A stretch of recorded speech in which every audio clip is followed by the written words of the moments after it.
Hey, you guys. I'm outside on my porch with the rain behind me, which is kind of awesome at this moment because all those of you who, all of you who live in the Pacific Northwest understand the smoke has been debilitating and kept us indoors, and it's been quite the journey here. And it's raining outside and things are starting to clear up, and we're hoping this weekend it's going to be amazing. But I just thought I'd sit outside and record this video, even though I don't love putting myself on video. But I'm responding to Sweet Lynn Lindbergh from Couch to Active posted something in the Facebook group today about joining the 6-week Vitality group program I have starting. And I honestly have been thinking about doing a video on this for a while because I've been receiving a lot of sweet emails from you guys, many women, saying, you know, I really want to do this program, but I'm so stressed out. I'm so anxious. I'm so worried. I'm so nervous, panic. There's all kinds of things. Depressed. I don't think I can do it right now. I really don't think I can handle another thing. And I want you to know how much I understand that, because I understand what it's like, just like you do. The stress of our time right now, the stress of the virus, the stress of some of us have the double impact of the smoke and the fires, the stress of political movements, of Black Lives Matter. There's a lot going on that has caused so much uncertainty. There's a lot of fear. There's a lot of worry. And I think what's interesting about all this is, like, yes, it does feel like adding something new to your plate is overwhelming.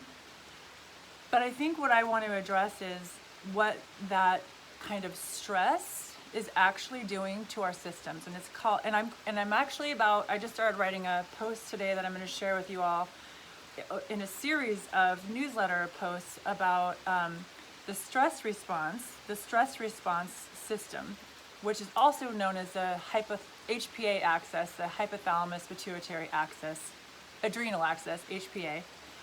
And what having heightened stress, cortisol, streaming through our body actually does to so many of our systems, and how it impacts us, and how detrimental it is to our overall health. And so the thing I'm going to start with, you'll hopefully get on Sunday when you wake up, if I can finish writing it, is how the stress response affects our cravings and our willpower around sugar and fat and salt. And I know that sounds crazy, because it sounds like, of course you're craving that because you're stressed out and it feels good and serotonin releases, and that is true. But there's so much more to it when we start to indulge in sugar, fat, and salt, and the molecules in that, some of the specific sugar, fat, and salt that we get, that how it reacts when we're stressed out and what it does to our health is so impactful. And I'm going to be writing about that, so be looking for that and what can occur, and there can be a really negative feedback loop that starts to happen there.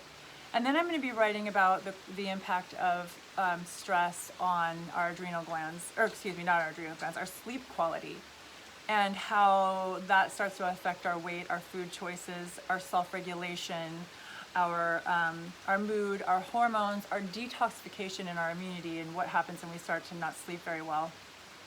And then the impact of the HPA axis on our gut, which I have written about a lot, but there's so much more to talk about, and I can't wait to introduce you to some of those concepts. And what happens when you're stressed quickly changes the microbial environment of your gut, and the impact of that over time. And then the impact on our mind.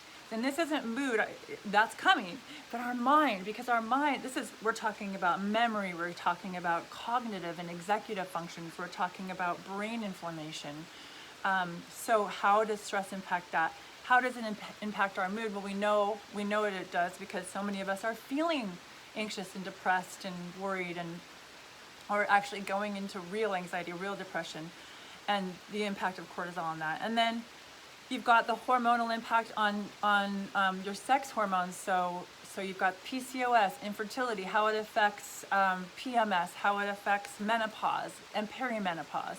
And then you've got the aging impact with wrinkles and osteoporosis and smoke, or excuse me, higher risk of strokes and dementia. And then finally you have the thyroid impact, which there's a lot there too. So we have this heightened stress we're living in right now. So some of us are managing it better than others, but no matter who you are, we're all experiencing higher stress right now. There's so much unknown, so much we just don't know when this is going to end. And I think the management of the stress is absolutely key to all those things that I just mentioned. And I'm not here to sell you on my program, because honestly, if you want to do my program but you can't afford it, please join me. Just email me and say, listen, I really want to do this. I know I need to do this. I know I need some of these things managed. I would love that. But what I want to stress the most is that self-regulatory mind-body connection, things you can do to start to calm the stress response. There's so many ways you can do that, but reach out, start a conversation. You know, I'm really looking forward to this next group starting, big or small, because it's an incredible time to engage with our sisters and to lift each other up. And it's not about being perfect, as Lynn said in her video. It's not about being perfect at all. If you even do a fraction of it, you will begin to feel better. You will be taking care of your body and protecting yourself, boosting your immunity. I could go on, but it's a long video already. So I just would love to hear from you. I would love to talk to you. I would love to just answer questions, reach out. Hopefully you'll join me, but either way, just be part of the community, ask questions, lift each other up, love each other, take deep, deep breaths, and I'll hopefully talk to you soon. Thanks, y'all.